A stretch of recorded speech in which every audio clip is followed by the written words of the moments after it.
Os pecados inventados no Sínodo da Sinodalidade. Texto do Cardeal Müller.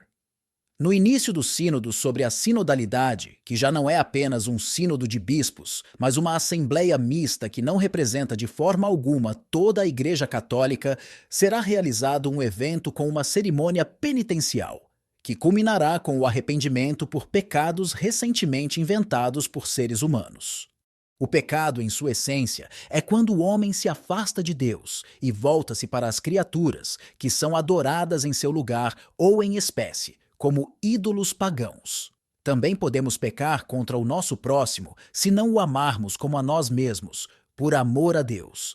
Isso inclui a exploração egoísta dos bens naturais da terra, que Deus coloca à disposição de todos os seres humanos como base para a vida. Portanto, também podemos pecar se utilizarmos recursos, dinheiro e dados exclusivamente para nosso próprio benefício e em detrimento de outros. Pense nos oligarcas bilionários ou filantropos que primeiro exploram descaradamente as massas populares e depois, com algumas esmolas, são celebrados como seus benfeitores.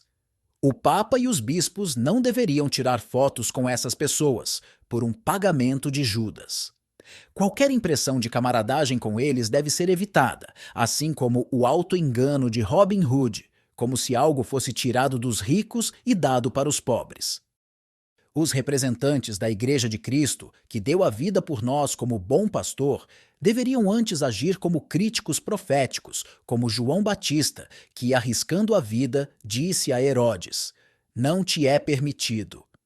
Cristo morreu pelos nossos pecados e nos reconciliou com Deus através da sua cruz e ressurreição, para que nós também possamos viver bem em paz e amor com o nosso próximo. Deus nosso Pai deu-nos os 10 mandamentos e o seu Filho proclamou as bem-aventuranças no Sermão da Montanha, para que à sua luz pudéssemos reconhecer e fazer o bem e evitar o mal. O catálogo apresentado com os supostos pecados contra a doutrina da Igreja, usada como arma de arremesso, ou contra a sinodalidade, seja lá o que isso signifique, parece uma lista de requisitos da ideologia woke e da ideologia de gênero, defeituosamente disfarçada de cristianismo, além de alguns males que clamam aos céus. Para enganar os crédulos, incluem também atos que, para qualquer cristão, seria óbvio evitar. Qualquer pessoa ingênua poderia deixar-se deslumbrar pela mistura arbitrária entre pecados reais contra o próximo e a crítica legítima às invenções teologicamente absurdas dos promotores da sinodalidade. Mas não existe pecado contra o ensinamento da Igreja, que supostamente estão usando como meio de perseguição, porque a doutrina dos apóstolos diz que não há salvação em outro nome que não seja o de Cristo.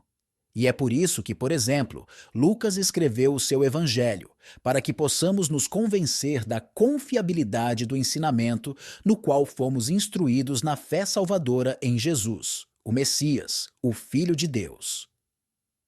Paulo descreve a tarefa dos bispos como confirmadores da doutrina transmitida pelos apóstolos. A doutrina da Igreja não é, como acreditam alguns anti-intelectuais do episcopado, que por falta de formação teológica recorrem frequentemente a seus dons pastorais, uma teoria acadêmica sobre a fé, mas a apresentação racional da palavra revelada de Deus, que deseja que todos os homens sejam salvos e cheguem ao conhecimento da verdade através do único mediador entre Deus e os homens, o homem Cristo Jesus, a palavra de Deus que se fez carne.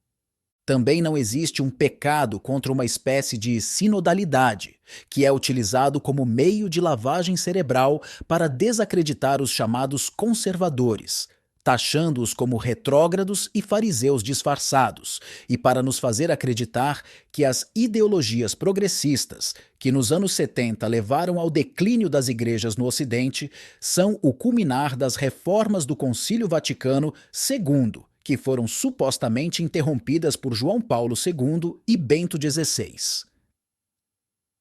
A colaboração de todos os fiéis no serviço de construção do reino de Deus está na natureza da Igreja como povo de Deus, corpo de Cristo e templo do Espírito Santo.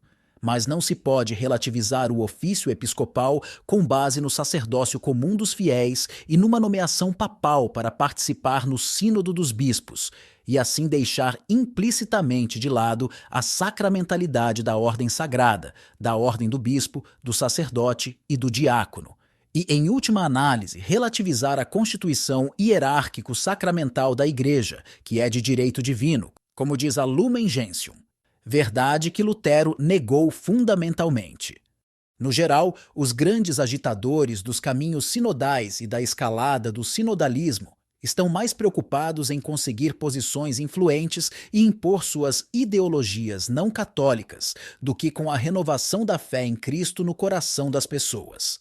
O fato de as instituições eclesiásticas estarem a desmoronar em países que outrora eram completamente cristãos, seminários vazios, comunidades religiosas moribundas, casamentos e famílias desfeitos e milhões de pessoas que abandonam a igreja, milhões de católicos na Alemanha, não os comove em nada. Eles continuam com a sua agenda, que visa a destruição da antropologia cristã, até que a última pessoa apague as luzes e os tesouros da igreja sejam esvaziados. Só haverá uma renovação da igreja no Espírito Santo, quando o Papa, em nome de todos os cristãos, professar a fé em Jesus com ousadia e poder, e lhe disser: Tu és o Cristo, o Filho do Deus vivo.